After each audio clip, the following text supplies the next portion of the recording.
Hello everybody and welcome back to another episode of You Know What It Is. It's Form Check Friday, the show where we take your viewer submitted videos, we toss them up on the screen behind me in the dungeon today. Obviously, found a nice new background, so that's cool. Welcome to the dungeon. Yeah, we're gonna give you some advice on how to lift better. You know what it is. Let's go. All right. So we left off last episode with Preacha. Now, Preacha has been powerlifting for 1 year at this point, and he said it feels like he loses power off the chest. This is a close grip 110 for 6 at 8, and I think the first thing I'm noticing here, if I can get this to, there we go, show, so everybody can see his feet here. There's a lot of movement in the lower body.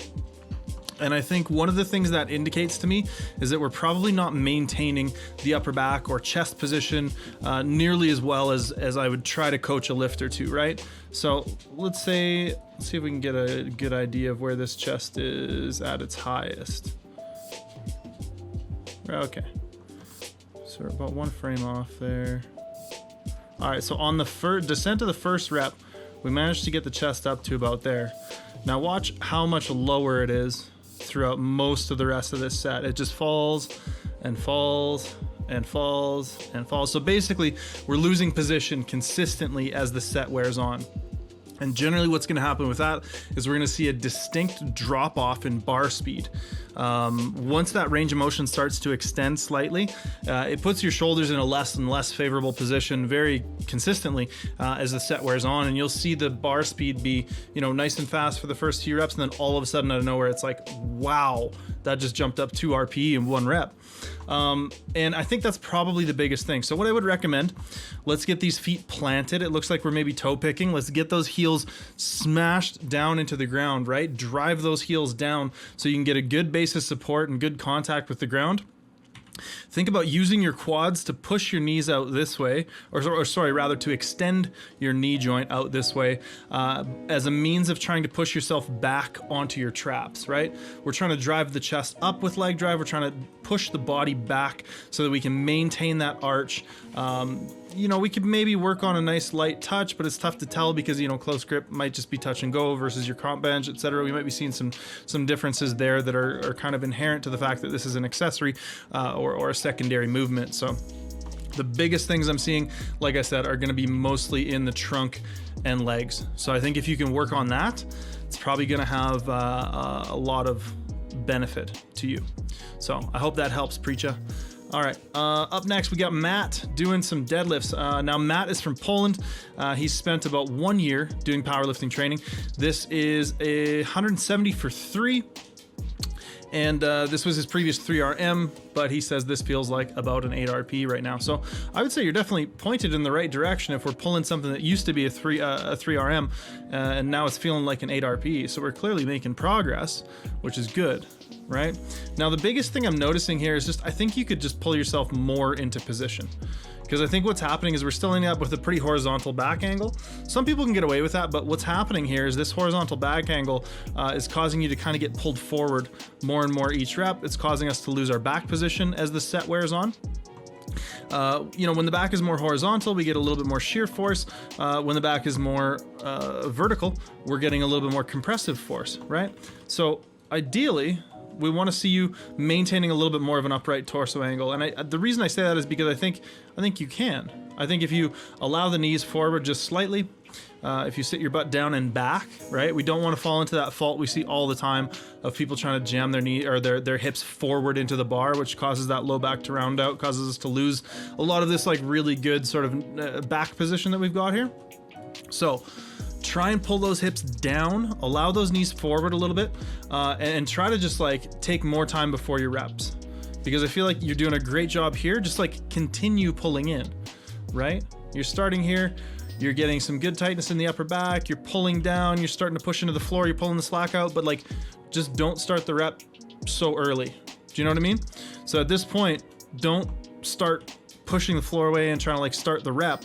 Continue applying pressure to the floor and continue to pull your hips down so you can get a little bit more upright, a little bit more chest up, dare I say. It's an antiquated cue coming at you there, but that's my biggest sort of bit of guidance for this is, yeah, try and get those hips lower if you can, and try to get just a little bit more upright to take advantage of that kind of leverage advantage that you get from doing sumo deadlift. Now, that might be a little bit nitpicky, because honestly, overall, your technique stays pretty consistent throughout. Like you mentioned, you're making good progress, so I wouldn't worry too much if you don't get that much more upright. Right? If we can just maintain the position we're creating a little bit better, then I would say we're headed in the right direction in terms of technical execution here. So hopefully that helps. All right. Up next, we've got a couple of videos from Jerker. And Jerker is from Sweden. He's 43. He says he took 20 years off of training, and this isn't powerlifting specific training, but he'd like to lift to comp standards. He says his main goal is just to kind of, stay healthy, more or less. So these are some sets of 5 at 80 kilos. And he says one of his issues is that he feels like he squirms and shifts sideways. He turns slightly right at the bottom, shifting really far forwards. He says he doesn't feel it. He doesn't feel his heels lifting, which we can see there. And he doesn't feel like he's losing balance. So he's wondering, do I switch to low bar? Do I switch to ollie shoes? Now, let's look at this one first, and I think he's got one from the rear angle, and we'll address whether or not the hips are shifting, and whether or not that's something to be concerned about. It's a magnitude thing when it comes to those things most of the time. So number one, we don't need to walk out nearly as far as we do, right? So you pick it up here and you walk out to like here. You're taking that thing for a stroll. Like, you might as well go around the block with that thing. 1, 2, squat right here. Right there. That's fine. That's a good place to squat. We don't need to walk that far out. Right? That's what these safeties are for. I mean, maybe the thing is you're trying to get to a place where you can just like drop it if you bail, but like that's what these spotter arms are for, right? So I would stay in the rack, because with 100% on your back, you're not going to want to take 7 steps with it. That's just going to be a big waste of energy. Looking at the squat, I would say let's try some low bar. Now, I don't know that that's necessarily going to be like the catch-all fix that's just going to, fix everything for you. But I would say, a lower bar position's probably going to favor you a little bit more. You can see you're starting pretty upright. You're having to tilt more and more forward as we get down in order to get to depth. So I think, again, if we can just kind of like embrace the lean, squat straight down. And when I say embrace the lean, I mean, instead of starting upright, pushing your knees forward, and then gradually changing your torso angle as you descend, I'm recommending set the torso angle at the top and then descend straight down and up. So your torso angle stays relatively similar throughout the lift. A lot of the times when we see that dynamic shift in the torso angle, when we fall forward into the hole, that can be really, really tough on your brace. It's really tough to stop a bar that now has some momentum to toss you forward with. Whereas if you set that torso angle, you can brace against it, you can expect the sort of balance needed, and I think you can do a lot better job with bracing if you just set your torso angle ahead of time. See right here, we're just breaking at the knees first. Break at the hips more. Push your hips back. That's going to help you stay a little bit more rooted through your heels. That's going to help you with that sort of, with the heels coming up. I'm a big fan of ollie shoes. I would say go ahead and try them out. Our depth is a little on the line, right? Like, we're not getting competition depth. If you were in a meet, I would say that's high, right? Like I would give you a red light on that depth. Upper back actually looks okay, right? Elbows are nice and in line with the torso. We're not seeing a whole lot of movement out of the upper or mid back. But the other thing is we're kind of falling forward on the bottom, just generally speaking, on the toes. So the other thing is sometimes it's pretty uncomfortable to get depth at the wrong stance width. So the other big factor here is going to be perhaps we widen the stance up, not significantly, maybe only slightly, right? We're maybe talking a couple of centimeters per side, or like an inch per side. And a lot of the times that can just like solve a depth problem. Now, it's going to take a little bit to get used to what that feels like with the different stance width, but I do think that's a really good thing to consider. So let's take a look at the apparent hip shift and your squirming and shifting and slithering and snaking and all that stuff. I mean, I don't know, man. I think you're overthinking it, and I think that slight asymmetries are absolutely not harmful, nor are they irregular, nor are they symptomatic of any kind of bigger systemic issue. They're just a normal part of movement. The human body is not symmetrical. It's just not, right? Some people have an extra centimeter of leg on one side. Some people's hip joints are like off kilter. Not symmetrical. The human body is not symmetrical. Don't get so hyper focused and hyper wrapped up in symmetry for symmetry's sake. Now, let's say you're noticing a really big swing of the hips, and that's accompanied by some like painful symptoms. In that case, it's like, okay, well, let's limit load. Let's try some different stances. Let's try focus on the bracing. Let's keep more control in the bottom. Let's work on some of these things. But seeing something like this, to me, is absolutely not anything I would be concerned about. I think if anything, it looks really good. And again, widening the stance is probably not only going to help you get a little bit more depth, but it might help you be a little more comfortable out of the bottom and help you maintain some feelings of symmetry, which I think are more important, right? Like feeling like you're pushing evenly through your legs and some of those more positive kind of visceral performance metrics where you're actually feeling these things.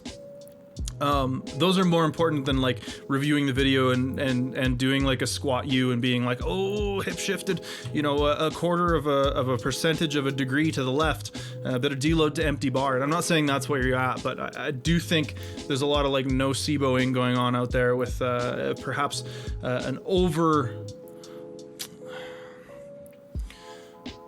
overzealous worry and concern about slight deviations, which are absolutely just normal parts of movement. So anyways, hopefully all of that ranting helps you out, Jerker.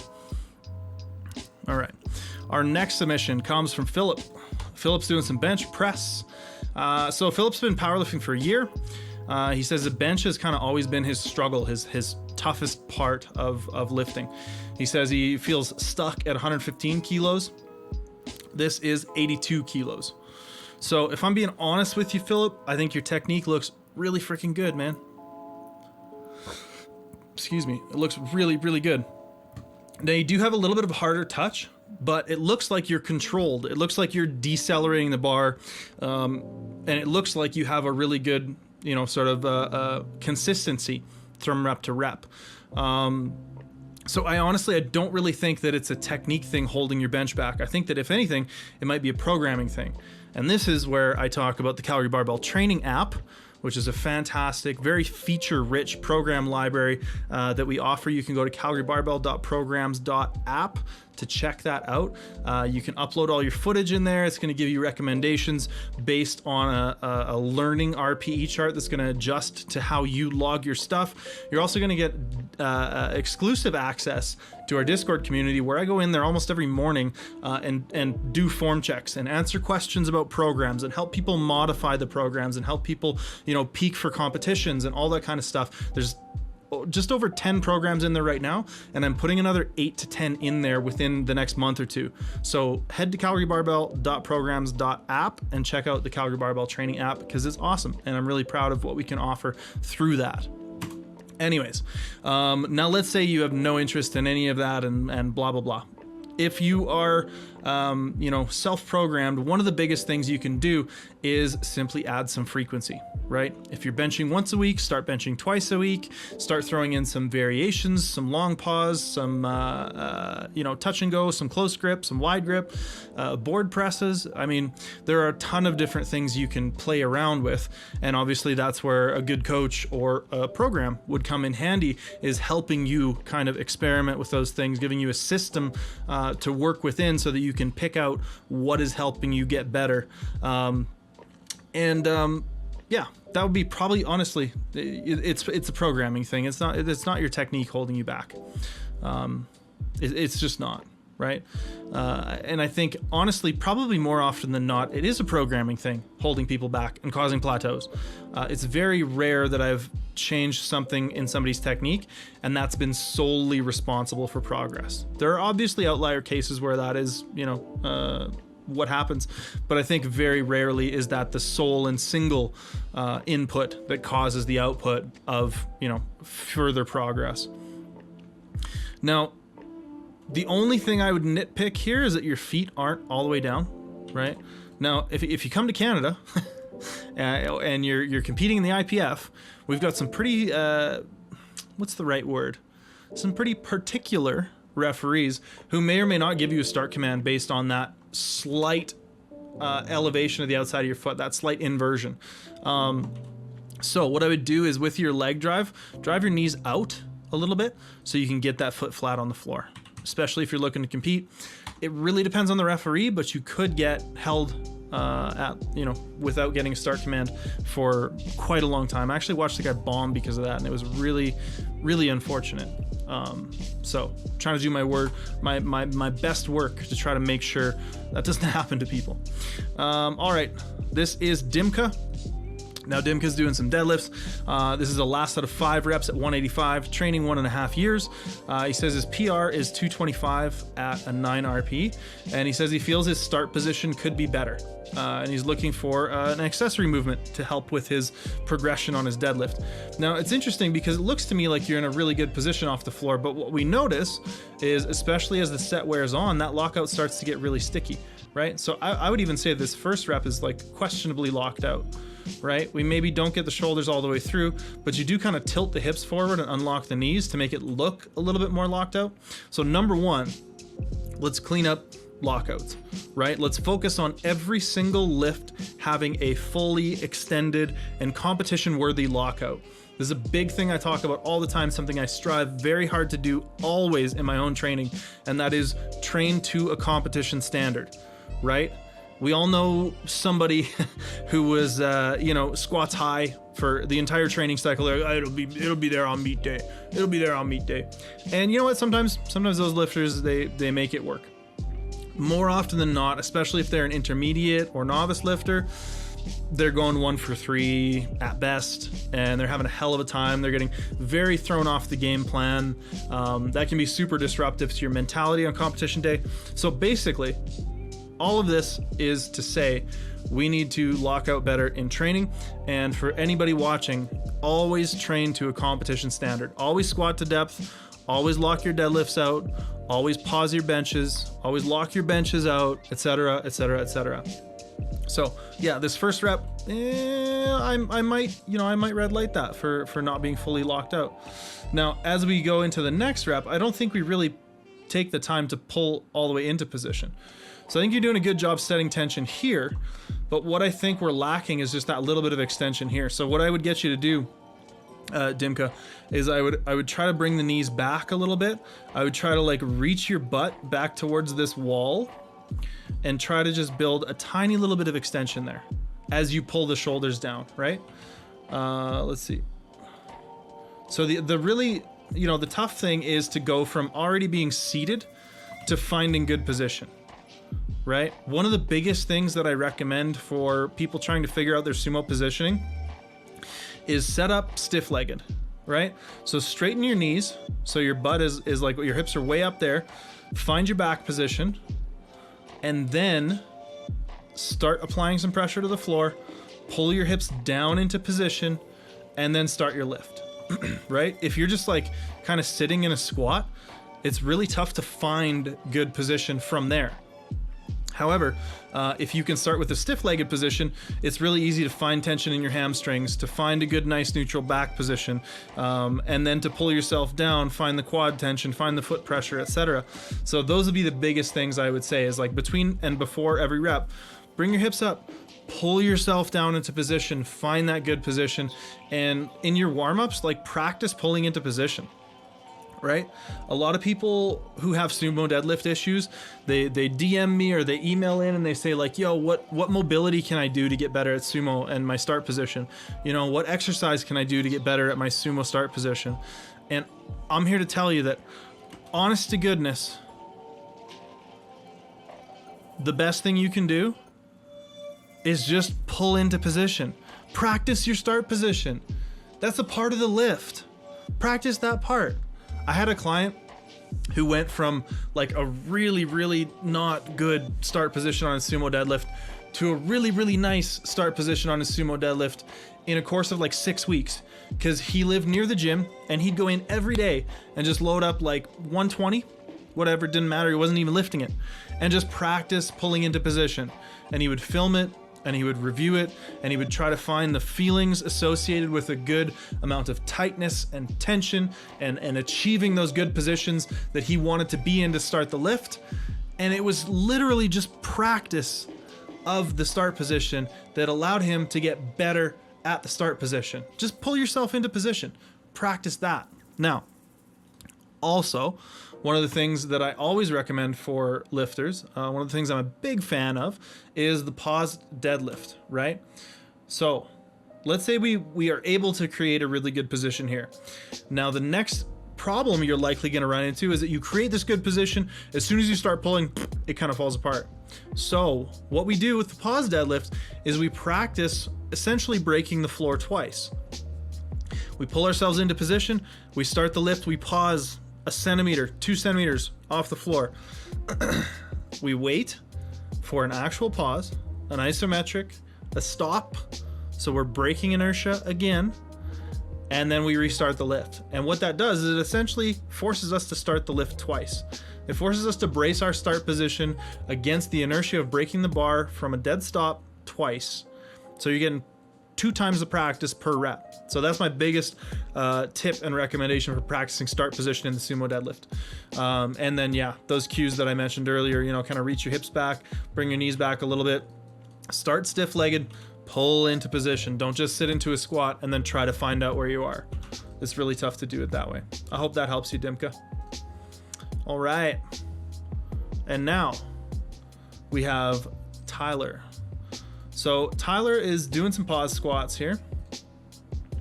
Tyler says he's 35, would love to compete someday, and he says slow progress and is a bit of in a bit of a squat plateau. So he mentions the things that he notices are that his hips shoot up a little bit. He says he gets a little bit loose in the hole. All right, let's fast forward a little bit. Okay, he gets a little bit loose in the hole.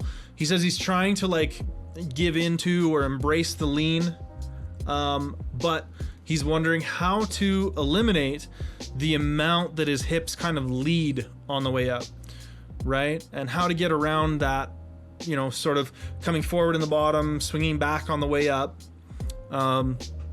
So what I want is for everybody who's watching right now to go ahead and head into the comments section below, and let's give our boy Tyler here some recommendations on his pause squat. How can we create better tension in the bottom? How can we cue this lifter so that his concentric is a little smoother, so that we're not seeing the hips shoot back a little bit, right?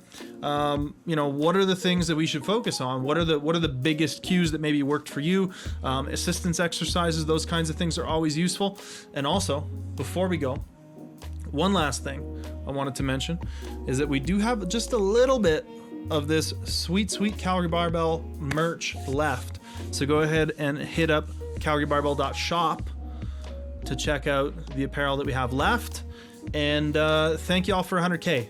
We're there. It's very cool, very exciting. And now I have to grow my hair for a year. So thanks, I guess. Anyways, I hope everybody has a fantastic weekend. We will be back at you next week, of course, with Form Check Friday. And yeah, we'll see you then. Bye.